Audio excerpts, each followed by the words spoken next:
দেখো বন্ধুরা, এখানে আমি 6টা করলা নিয়েছি। আর আজকে তোমাদের টিপস সহ দেখিয়ে দিব করলা কিন্তু তেতো কি কারণে হবে না, আর কিভাবে রান্না করলে এই করলার স্বাদটা দ্বিগুণ হবে। গরম ভাতের সাথে এই করলা যদি এভাবে রান্না করো, ছোট বড় সবাই, যারা করলা পছন্দই করে না তারাও কিন্তু চেয়ে চেয়ে খাবে। এতটা মুখরোচক আর এবং খুবই সুন্দর, মাছ মাংস ফেলে খাবেন এই রেসিপি। এবার আমি কেটে, এখানে কিন্তু আমি করলাগুলো, প্রতিটা করলা কিন্তু অফলাইনে ধুয়ে নিয়েছি। এবার আমি কেটে নিব। তো করলা কতটা মোটা করে কাটতে হবে পুরো ভিডিওটা দেখো, বুঝতে পারবে। প্রতিটা স্টেপই কিন্তু খুবই গুরুত্বপূর্ণ। যদি কোনো এক অংশ মিস করে যাও, সেক্ষেত্রে কিন্তু করলা রান্নাটা কিন্তু পারফেক্ট হবে না। দেখো, করলা কিন্তু খুব বেশি মোটা হবে না, আবার খুব বেশি যে পাতলা তাও কিন্তু হবে না। আমি তোমাদের আরেকটা দেখিয়ে দিচ্ছি যাতে তোমরাও ইজিলি মাপটা, পরিমাপটা বুঝতে পারো। করলা যারা পছন্দ করে না বন্ধুরা, তারাও যদি এভাবে করলা রান্না করে একবার খাওয়াও, তারা কিন্তু প্রতি আইটেমেই বলবে যে করলা দিয়ে রান্নাটা করার জন্য। দেখো বন্ধুরা, আমি অফলাইনে কেটে নিয়েছি, দেখতেই পাচ্ছ কতটা সুন্দর হয়েছে। দেখো, তো এইভাবে কিন্তু তোমরা করলাটা কেটে নিবে।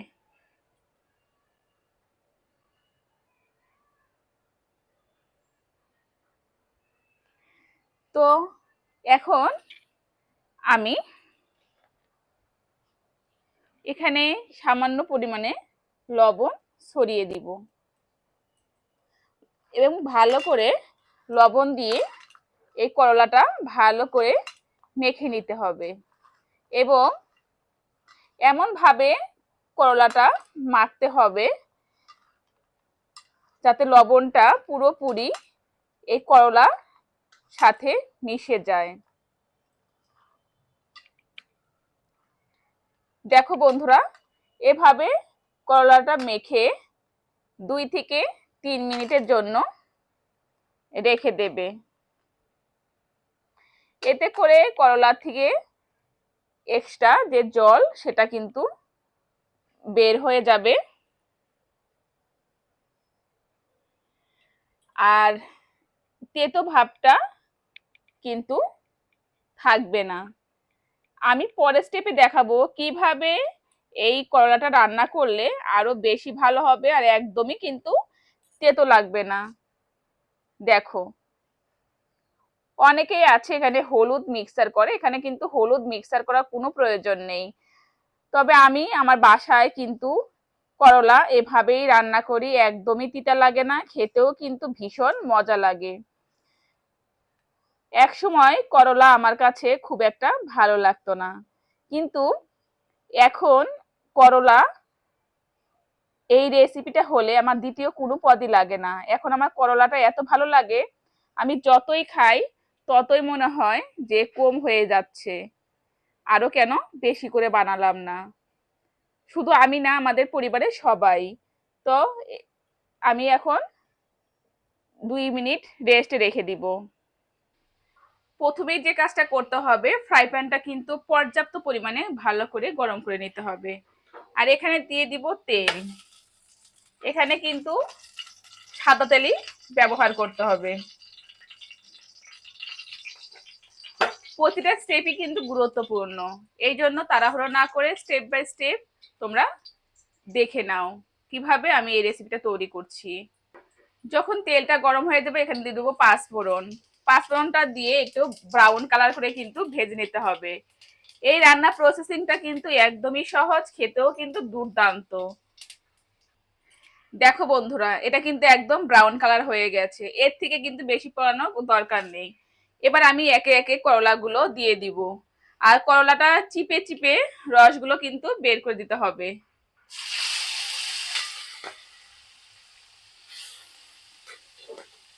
আমি যেভাবে রান্না করছি পুরো রান্নাটা যদি তোমরা এভাবে করো, করলা তিতাও লাগবে না, খেতেও কিন্তু ভালো লাগবে।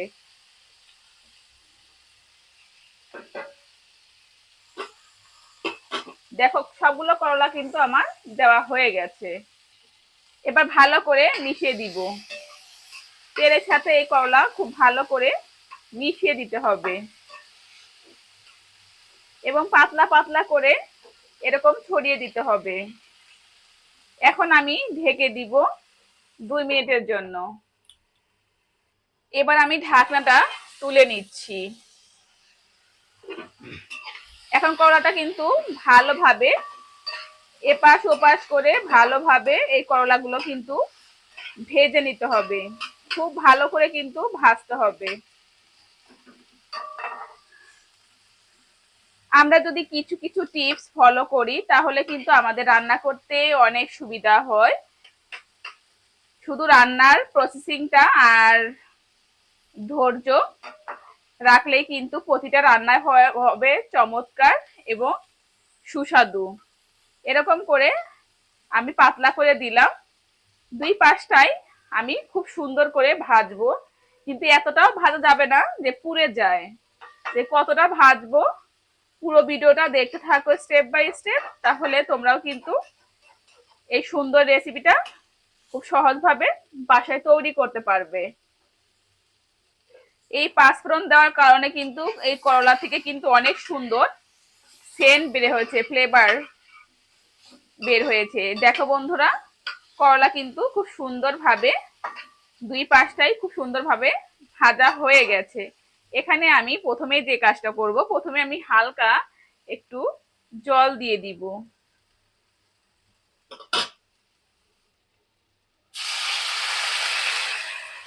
দেখো বন্ধুরা, আমি হালকা এখানে জল দিয়ে দিয়েছি, কারণ এই মশলার সাথে আমি এখানে যা যা মশলা অ্যাড করবো এই মশলার সাথে এটা কিন্তু ভালো করে কষিয়ে নিতে হবে, এই জন্যই কিন্তু আমি জলটা দিয়েছি। প্রথমে আমি দিব হলুদ। হলুদটা কিন্তু পরিমাণ মতো দিতে হবে। এ পর্যায়ে আমি দিব ভাজা জিরে গুঁড়ো, আর দিয়ে দিব এখানে শুকনো মরিচের গুঁড়ো। ঝালটা তোমরা তোমাদের পরিমাণ মতো দেবে। আমি একটু ঝাল ঝাল করে এই রেসিপিটা তৈরি করব। এখন পুরোটা মিশিয়ে নিব। এখানে আরো 2টা আমি মশলা অ্যাড করে দিব বন্ধুরা।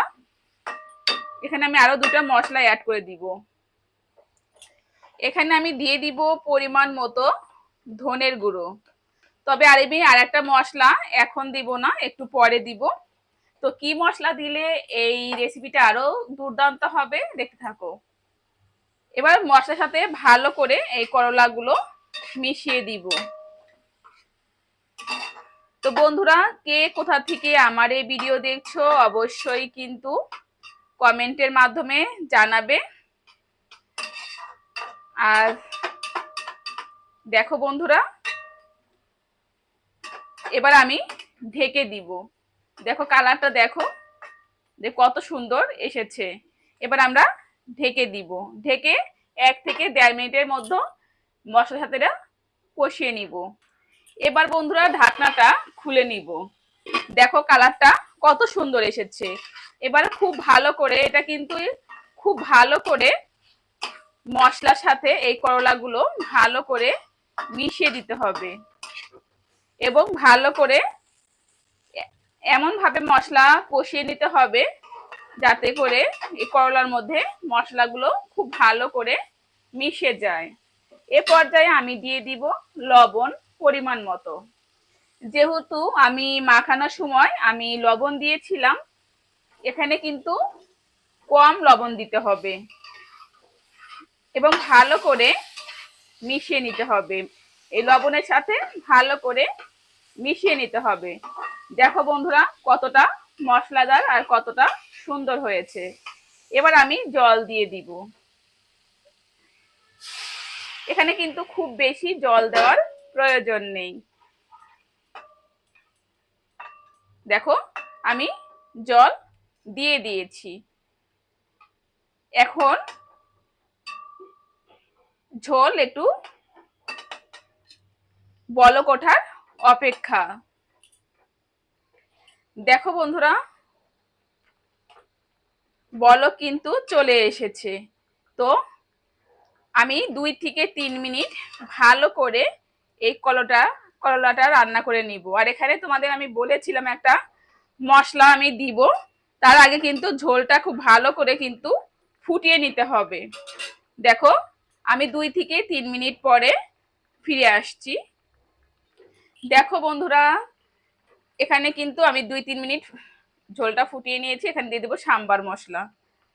এই সাম্বার মশলা দেওয়ার কারণে কিন্তু এই করলার সবজিটা এতটাই মজা হবে যে গরম ভাতের সাথে যদি একবার মুখে দাও, একবার মুখে দিলে মনে হবে কেন এই করলা রেসিপি এভাবে আমি আগে তৈরি করে নিই। আর এখানে আর একটা কথা বন্ধুরা, এখানে কিন্তু ঢেকে দেওয়া যাবে না। ঢেকে দিলে যে এই মশলাটা বা এই যে তেলগুলো সেটা কিন্তু উপরে উঠে যাবে, আর কিন্তু ভালো লাগবে না, কালারটা কিন্তু ভালো লাগবে না। এই জন্য কিন্তু যখন ভাজবে তখনই কিন্তু ঢেকে দিয়ে সুন্দর করে ভেজে নেবে। আর এরকম মশলা দেওয়ার পরে 1 থেকে 1.5 মিনিটের মতো তো রান্নাটা করে নিতে হবে। তো আমি 1 থেকে 1.5 মিনিট পরে তোমাদের দেখাবো যে এই করলাটা কতটা সুন্দর হয়েছে। দেখো বন্ধুরা, একদম রেডি হয়ে গেছে। এবার আমি গ্যাসটা অফ করে দিব। দেখো আমি গ্যাসটা অফ করে দিয়েছি। দেখো বন্ধুরা, কতটা সুন্দর, আকর্ষণীয় এবং লোভনীয় লাগছে এই রেসিপিটা। তো বন্ধুরা, কেমন লাগলো এই নতুন আনকমন রেসিপিটা অবশ্যই সবাই কমেন্ট করে জানাবে। আর যদি আমার এই ভিডিওটা ভালো লাগে তাহলে লাইক, কমেন্ট, শেয়ার এবং সাবস্ক্রাইব করে পাশে থাকো, যাতে করে তোমরা এরকম নতুন নতুন রেসিপি খুব সহজেই পেতে পারো। তো সবাইকে অসংখ্য ধন্যবাদ। সবাই ভালো থাকো, সুস্থ থাকো, টাটা।